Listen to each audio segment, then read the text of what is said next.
Delhi police की special cell ने एक बड़े आईएसआई समर्थित आतंकी नेटवर्क का पर्दाफाश करते हुए 5 और संदिग्धों को गिरफ्तार किया।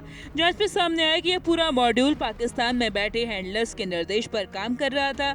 आरोपियों पर दिल्ली एनसीआर और आसपास के राज्यों में पुलिसकर्मियों की रेकी करने और सुरक्षा ठिकानों को निशाना बनाने की साजिश का आरोप है। उनके पास से हथियार, कारतूस और प्रतिबंधित सामग्री बरामद हुई।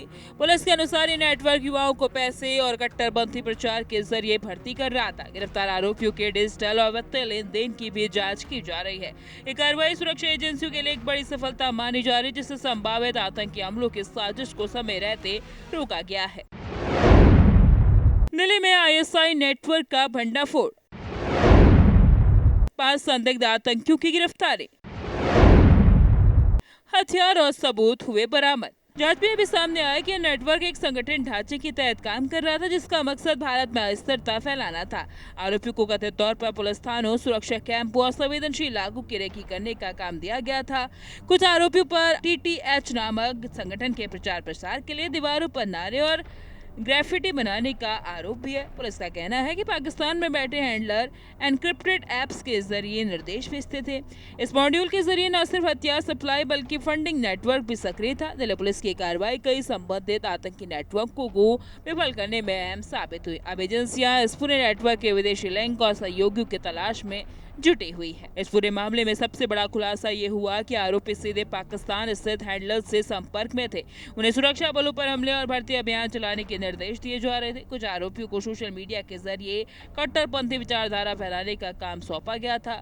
इस नेटवर्क के जरिए युवाओं को पैसों का लालच देकर आतंकी गतिविधियों में शामिल किया जा रहा था। दिल्ली पुलिस ने अब तक हथियार, मोबाइल फोन और डिजिटल सबूत जब्त किए हैं, जो इस साजिश की गहराई को दर्शाते हैं। सुरक्षा एजेंसियों का कहना है कि यह एक हाईटेक मॉड्यूल था जो ऑनलाइन प्लेटफॉर्म्स का इस्तेमाल कर रहा था।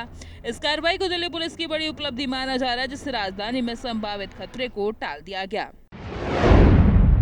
युवाओं को पैसे का लालच, पुलिस और सुरक्षा ठिकाने थे निशाना। अब बात करते हैं उत्तर प्रदेश की, जहां एटीएस ने आजमगढ़ से मोहम्मद शेख नामक संदिग्ध को गिरफ्तार किया।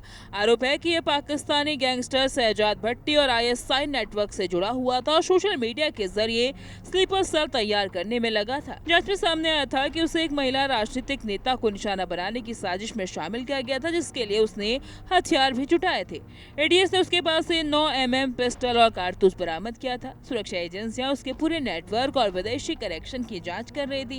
ये गिरफ्तारी देश में फैलते आतंकी नेटवर्क की गंभीरता को दिखाती है। दिल्ली और यूपी में हुई इन ताबड़तोड़ कार्रवाइयों ने एक बार फिर साफ कर दिया है कि सुरक्षा एजेंसियां आतंकी नेटवर्क पर लगातार नजर रखे हुए। दिल्ली पुलिस की स्पेशल सेल ने जहां एक संगठित आईएसआई समर्थित मॉड्यूल का भंडाफोड़ किया, वहीं यूपी एटीएस ने भी इस संभावित बड़ी साजिश को समय रहते नाकाम कर दिया। दोनों ही मामलों में सोशल मीडिया और विदेशी हैंडलर्स के जरिए युवाओं को कट्टरपंथ की ओर मोड़ने की कोशिश सामने आई। फिलहाल एजेंसियां पूरे नेटवर्क, उसके फंडिंग चैनल और अंतर्राष्ट्रीय लिंक की गहराई से जांच कर रही है।